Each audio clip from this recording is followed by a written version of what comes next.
नमस्कार, स्वागत है आपका। बंगाल चुनाव के बाद भारत की राजनीति में खेला खूबे ये शब्द बहुत हद तक गूंज रहा है और इसकी झलक भी कई राज्यों में दिखाई दे रही है। बंगाल से लेकर बिहार तक राजनीति में नए नए खेला लोगों को देखने को मिल रहा है।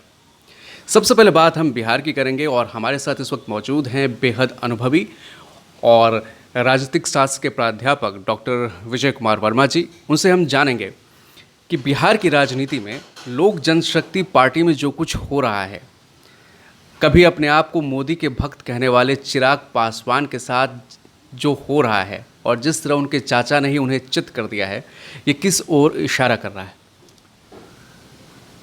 देखिए, ये इशारा करता है कि चिराग पासवान के पास अभी राजनीतिक अनुभव की कमी है। जिस तरह से उन्होंने बिहार चुनाव के दौरान दल की नीतियां तय की, आज उसी का परिणाम है जो हमारे सामने आ रहा है और इस स्थिति की स्पष्टता आने वाले दिनों में और अधिक स्पष्ट होगी, साफ होगी और दल विभाजित होने की स्थिति में आ गया है या इसका विभाजन हो गया है। नहीं, संवैधानिक स्थिति क्या है? संवैधानिक स्थिति फिलहाल लोकसभा के स्पीकर ने पांचों सांसदों को, जो बागी कह लें या जो खुद को लोजपा मान रहे हैं, उनको मान्यता दे दी है। पशुपति पारस संसदीय दल के नेता बन गए हैं। अब चिराग ज़बरदस्ती खुद को राष्ट्रीय अध्यक्ष मान रहे हैं और उनको पांचों सांसदों को निष्कासित कर दिया है। तो जो संवैधानिक स्थिति है लोकसभा के अंदर और पार्टी संविधान के भीतर, इस वक्त उसमें चिराग की क्या स्थिति है? लोजपा पार्टी संविधान के अनुसार एक व्यक्ति एक पद का प्रावधान है। उस दृष्टि से देखें तो चिराग पासवान पहले से ही असुरक्षित स्थिति में थे, लेकिन जो यह घटनाक्रम आगे बढ़ा है उससे उनकी स्थिति उजागर हो गई और लोकसभा अध्यक्ष ने जो मान्यता पशुपति पारस को दी है लोजपा के नेता के रूप में, तो इससे स्पष्ट है कि उनका अब भविष्य खतरे में है और एक तरह से वो खुद ही दरकिनार हो कर दिए गए हैं इन लोगों के द्वारा। और आने वाले दिनों में यदि चिराग पासवान इसको और आगे तक ले जाते हैं तो शायद यह मामला उनके पक्ष में होगा कि नहीं, कहना कठिन है। और जो स्थितियां हैं संविधान में, चुनाव आयोग क्या फैसला लेता है और संभावना है कि चुनाव आयोग चिराग पासवान के विपरीत ही बहुमत को देखते हुए फैसला लेगा। फिर न्यायालय का दरवाज़ा खुला हुआ है, उसमें भी इसके अच्छे संकेत चिराग पासवान के लिए लगते नहीं हैं कि उनके पक्ष में जाएंगे।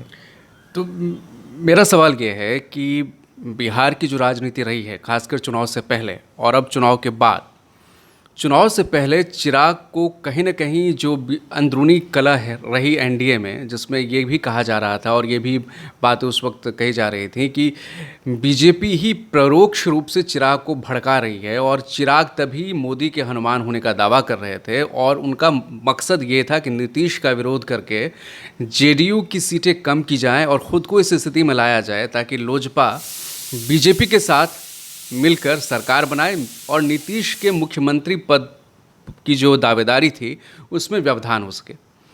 अब बीजेपी ने चिराग की मदद क्यों नहीं की और नीतीश ने, और ऐसा जो कहा जा रहा है कि इस विघटन के पीछे कहीं ना कहीं जेडीयू का हाथ है, तो नीतीश का तो ये राजनीतिक बदला समझ में आ रहा है, लेकिन बीजेपी ने चिराग से किनारा क्यों कर लिया?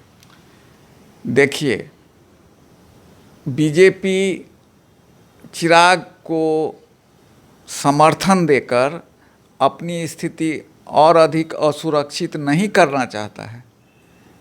क्योंकि चिराग पासवान की स्थिति अब स्पष्ट हो गई। पहले जिस मान्यता या अनुमान के साथ चिराग को समर्थन दिया गया परोक्ष रूप से, उसमें ये बात थी कि अगर नीतीश चुनाव के बाद और थोड़ा अधिक कमज़ोर होते और चिराग के पक्ष में यदि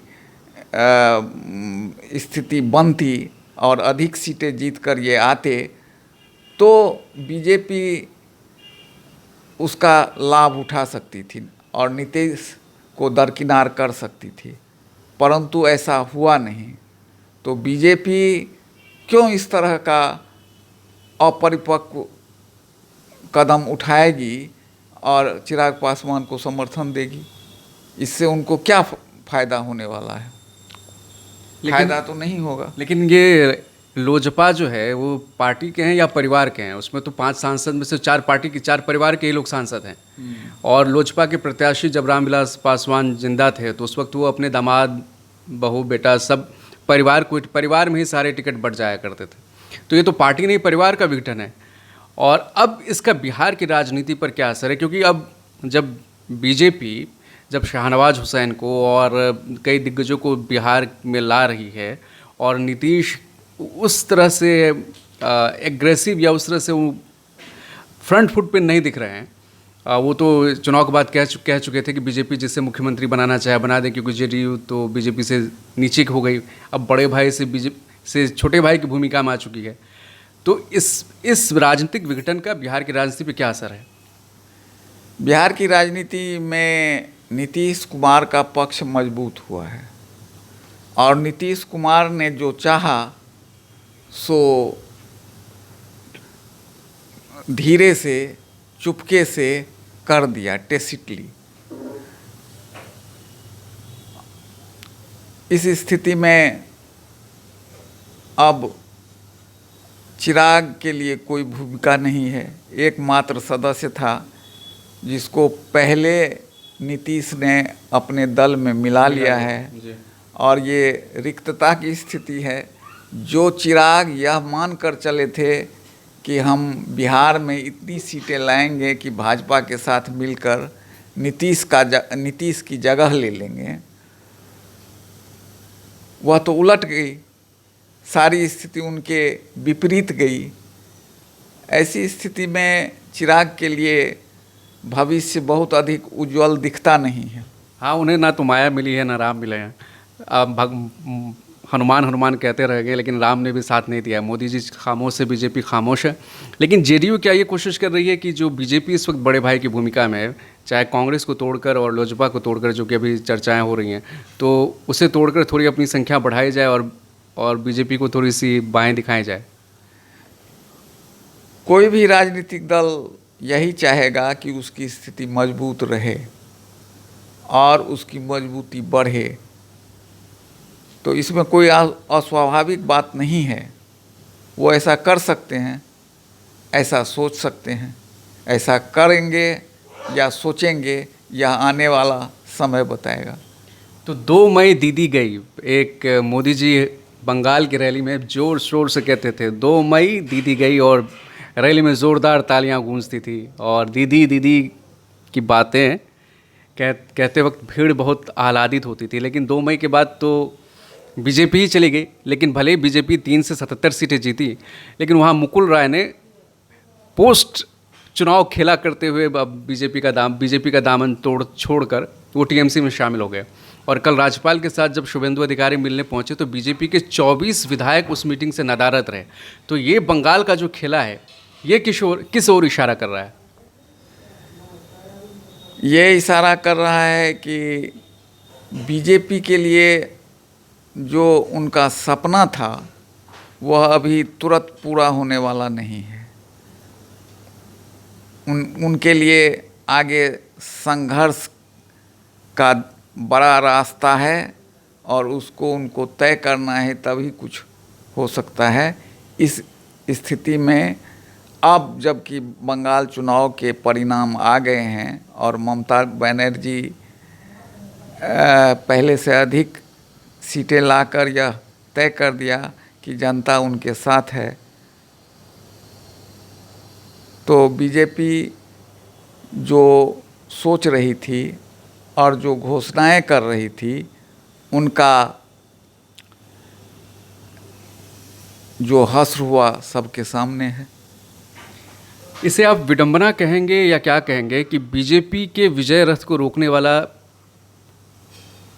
राज्य रहा बिहार, बीजेपी के विजय रथ को रोकने वाला राज्य बना बंगाल।